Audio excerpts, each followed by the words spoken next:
Good morning, my dear students. How are you? Fine, that's great. Dear students, we are now going to start course of English and the third poem. Poem 3. Growing. Growing means युवानीना उम्रे. मैं उड़ना चाहता हूँ, मैं दौड़ना भी चाहता हूँ, मैं गिरना भी चाहता हूँ, बस रुकना नहीं चाहता. एक आवाज અને જોશની સાથે આ કવિતાની શરૂઆત કરવા જઈ રહ્યા છીએ. એક આવાજ અને જોશની સાથે આ કવિતાની શરૂઆત કરવા જઈ રહ્યા છીએ.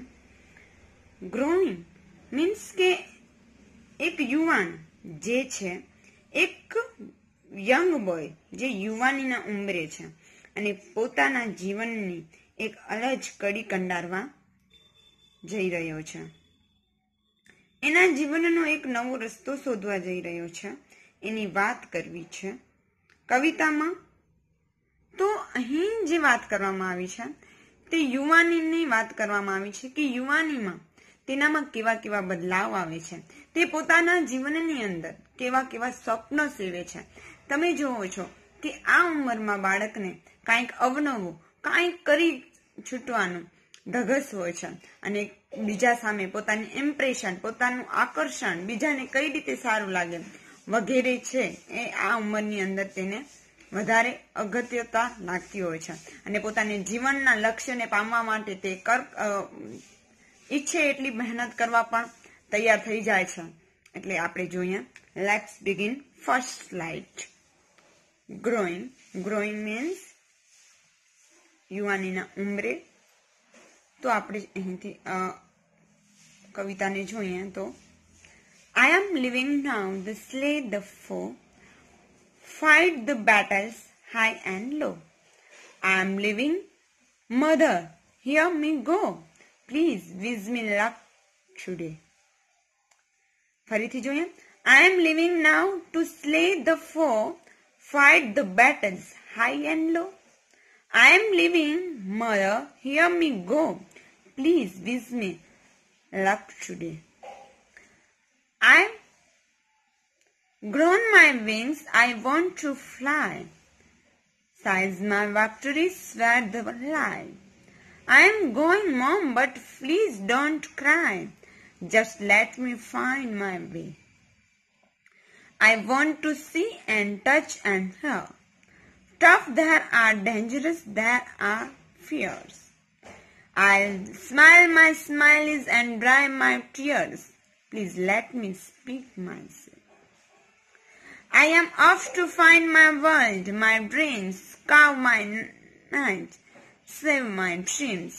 Remember, as I sail my streams, I love you all the way. હવે એના સ્વપ્નો એ કાંઈક કરી છૂટવાની વાત આ પોમની અંદર કરી છે. તો આપણે વન બાય વન આ સ્ટાન્ઝા વાઇઝ તેને સમજીએ. Are you ready? Okay, let's start. કાંઈક કરી છૂટવાનો જોશ આ કવિતાની અંદર આપણને જોવા મળે છે. તો આપણે ફર્સ્ટ લાઈનમાં જોઈએ, I am living now to slay the foe, fight the battles high and low. I am living, mother, hear me go, please wish me luck today. પહેલા વાત કરી છે, લીવ એટલે કે છોડી જવું, સ્લે એટલે કે વિજય મેળવવો, ફો એટલે કે દુશ્મન અથવા તો મુશ્કેલી, ફાઇટ એટલે કે લડવું, બેટલ એટલે કે યુદ્ધ, વિશ એટલે કે ઈચ્છવું. હવે આપણે જોઈએ તો અહીં વાત કરી છે કે હવે હું જીવનના મોટા અને નાના યુદ્ધ ખેલવા અને મુશ્કેલીઓ પર વિજય મેળવવા જઈ રહ્યો છું. માં મને સાંભળ, જો હું અહીં જઈ રહ્યો છું તો તું મને please wish me a luck today, મને શુભેચ્છાઓ આપ. જુઓ કેવી કલ્પના કરેલી છે બ્રુક મ્યુલરે. કહે છે કે જીવનના યુવાનીના ઉંમરે જવા એ આપણી એક વસંત કાળ છે, સાથે સાથે તેને આપણે સંક્રાંતિ કાળ પણ કહેતા હોઈએ છીએ. અને તે તુફાનોની પણ ઉંમર કહેવામાં આવે છે, સંઘર્ષોની ઉંમર પણ કહેવામાં આવે છે. તો એની અંદર આપણને ઘણા બધા એવા સંઘર્ષો જોવા મળે છે. વસંતકાળ છે એટલે આપણા સ્વપ્નો મહોરી ઉઠે છે. તો આ જે યુવાન છે એ પોતાની માતાને કહે છે કે મારા જીવનમાં તો નાના મોટા યુદ્ધ ખેલવા અને મુશ્કેલીઓ પર વિજય મેળવવા હું જઈ રહ્યો છું, પણ માં મને તું સાંભળ, હું જઈ રહ્યો છું ને તો તું મને શુભેચ્છા આપ. અને માની શુભેચ્છાઓ આપણને દરેક કામમાં છે એ પારંગતતા મેળવવા કામ આવતી હોય છે. ત્યારબાદ છે I've grown my wings. Wings એટલે કે પાંખો ફૂટવી. આઈ વોન્ટ ટુ ફ્લાય, હું ઉડવા માંગુ છું. પછી છે to seize. Seize my victories where they lie. Victory એટલે કે વિજય. તો અહીં કહે છે, આપણે જોઈએ, I am going mom but please don't cry. માં હું જાઉં પછી તું રડતી નહીં. Just let me find my way. મને મારો રસ્તો શોધી લેવા દે. અહીં જુઓ, મારે પાંખો ફૂટી છે. આઈ ગ્રોન માય વિંગ્સ. મારે પાંખો ફૂટી છે. આઈ વોન્ટ ટુ ફ્લાય. હું ઉડવા માંગુ છું. Seize my victories where they લાય. હું વિક્ટરી એટલે આપણે વિજય કીધું, તો જ્યાં મારી જીત પડેલી હશે ને ત્યાંથી આંચકી લઈશ. જુઓ તો ખરા કેટલી સરસ મજાની રચના આમાં કરેલી છે કે જ્યાં મારી જીત પડેલી હશે ત્યાંથી આંચકી લઈશ. માં I am going mom but please don't cry, just let me find my way. માં હું જઈ રહ્યો છું પરંતુ તું રડતી નહીં, મને મારો રસ્તો શોધી લેવા દે. હવે આ યુવાનીમાં કાંઈ કરી છૂટવાની એટલે કે પોતાના સ્વપ્નોને પાંખો મળે છે, અને એ પાંખો ત્યારે મળે જ્યારે આપણે તે કાર્ય કરવા માટે હંમેશા તત્પર રહીએ. તો એ કહે છે કે મારી પાંખો ફૂટી છે અને હું ઉડવા માંગુ છું. મારી જ્યાં જીત પડેલી હશે ત્યાંથી હું એને આંચકી લઈશ. એટલે કે મારી સામે ગમે તેટલા સંઘર્ષો આવશે, ગમે તેટલી મુશ્કેલીઓ આવશે, પણ હું ડરીશ નહીં. એની સામે લડીશ અને હું મારી જે જીત છે, મારી જે વિજય છે એને હું આંચકી લઈશ, એને હું લઈ લઈશ.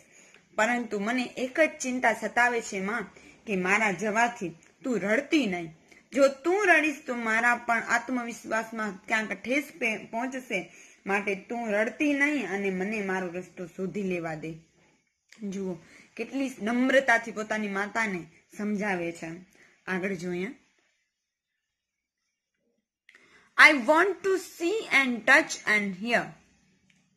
Stuff there are dangerous, there are fears.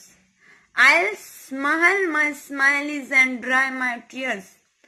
Please let me speak my say. જુઓ, પહેલા વાત કરી છે કે I want to see and touch and fear. કે જો કે જોખમો છે, ભય છે, મારા જોવા છે. હવે ટચ એટલે કે સ્પર્શ કરવું, ફિયર એટલે કે આપણે જોઈએ ફિયર એટલે કે ભય, ડર, ડેન્જર એટલે કે ભારે જોખમો અથવા તો ભય.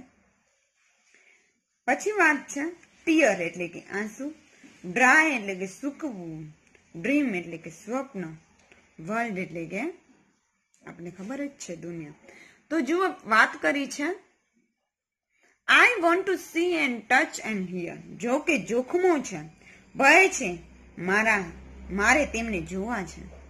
હવે જીવનની અંદર કેવા જોખમો આવે છે એ પણ એને જોવા છે, એનો સ્પર્શ કરવો છે, અનુભવ કરવો છે અને એને સાંભળવા છે. જુઓ કહે છે કે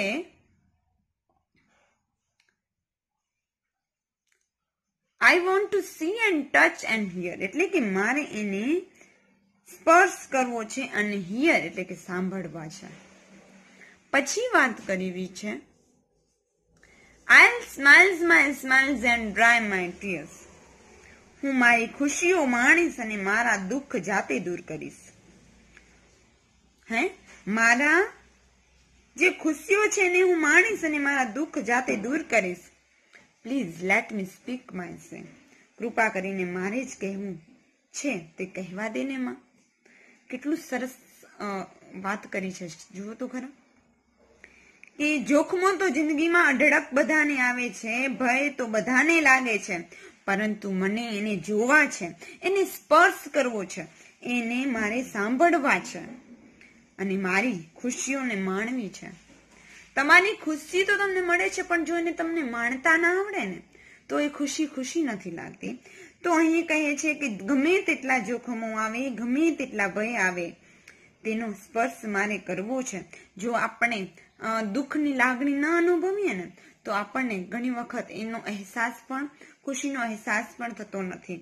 તો અહીં કહે છે કે હું એને ભયને જોઈ લઈશ, જોખમો ઉઠાવી લઈશ, પણ મને એનો સ્પર્શ તો કરવા દે માં. જો આપણે સ્પર્શ જ નથી કરતા તો આપણે એનો અનુભવ જ નથી થતો. અને પછી કહે છે કે હું મારી ખુશીઓ માણીશ અને મારા દુઃખ જાતે દૂર કરીશ.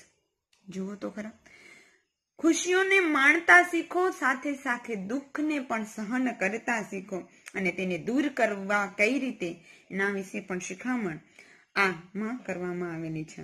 અને કહે છે કે કૃપા કરીને મારે જે કહેવું છે ને તે કહેવા દે ને.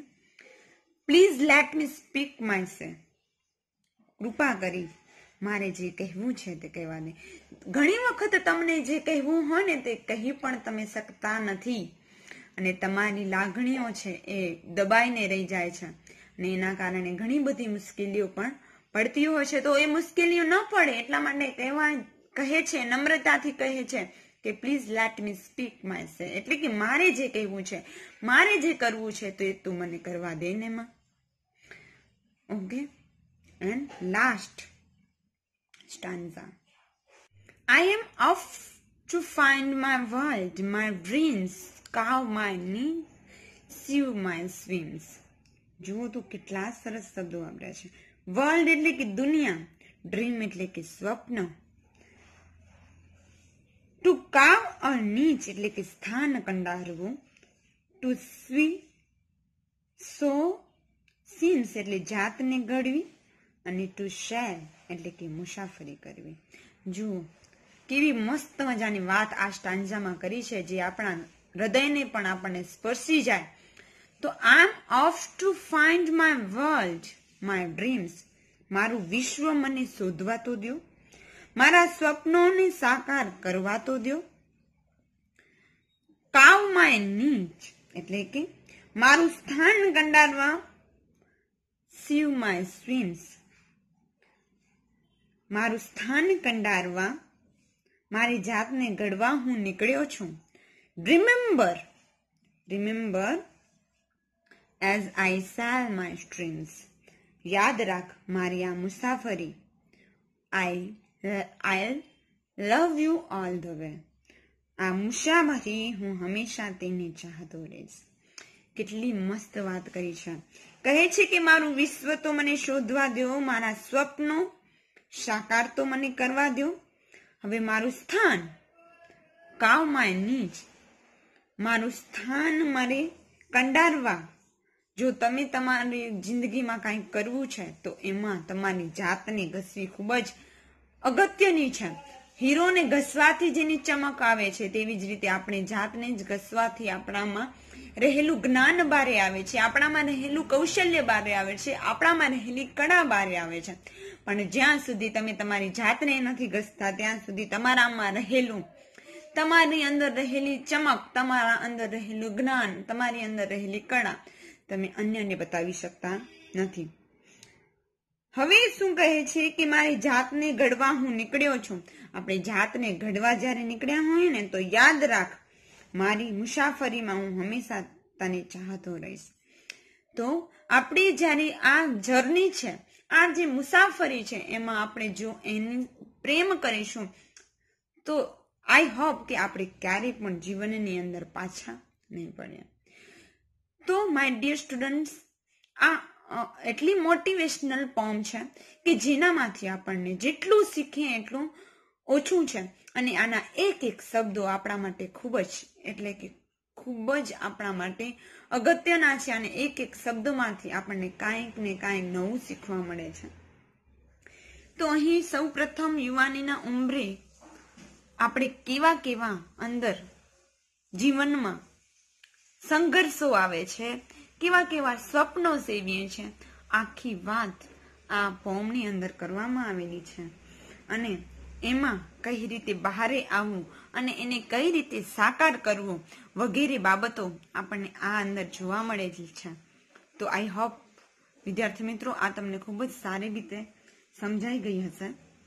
તો હવે આપણે બ્રુક મ્યુલરની આ પોમ ખૂબ જ મોટિવેશનલ, ખૂબ જ પ્રેરણાદાયી છે, જેને તમે ખૂબ જ સારી રીતે સમજી હશે. હવે તેનામાં આવતા કેટલાક શબ્દો આપણે જોઈએ. ગ્લોઝરી.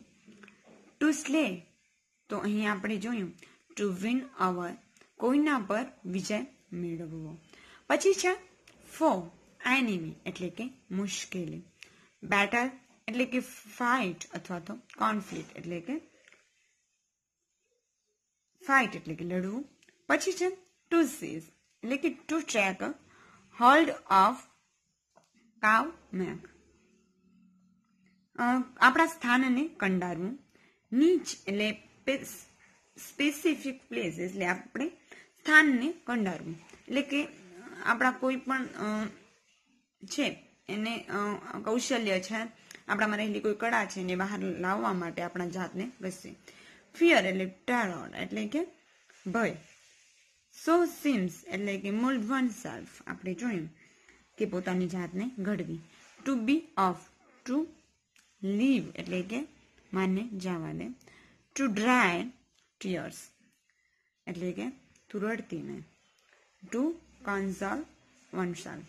વિક્ટરી એટલે વિનય એટલે કે વિજય પ્રાપ્ત કરવું. તો I hope my dear students તમને બ્રુક મ્યુલરની ગ્રોઈંગ પોયમ નંબર 3 ખૂબ જ સારી રીતે સમજાઈ ગઈ હશે. સમજાઈ ગઈ ને? ખૂબ જ સરસ. Thank you.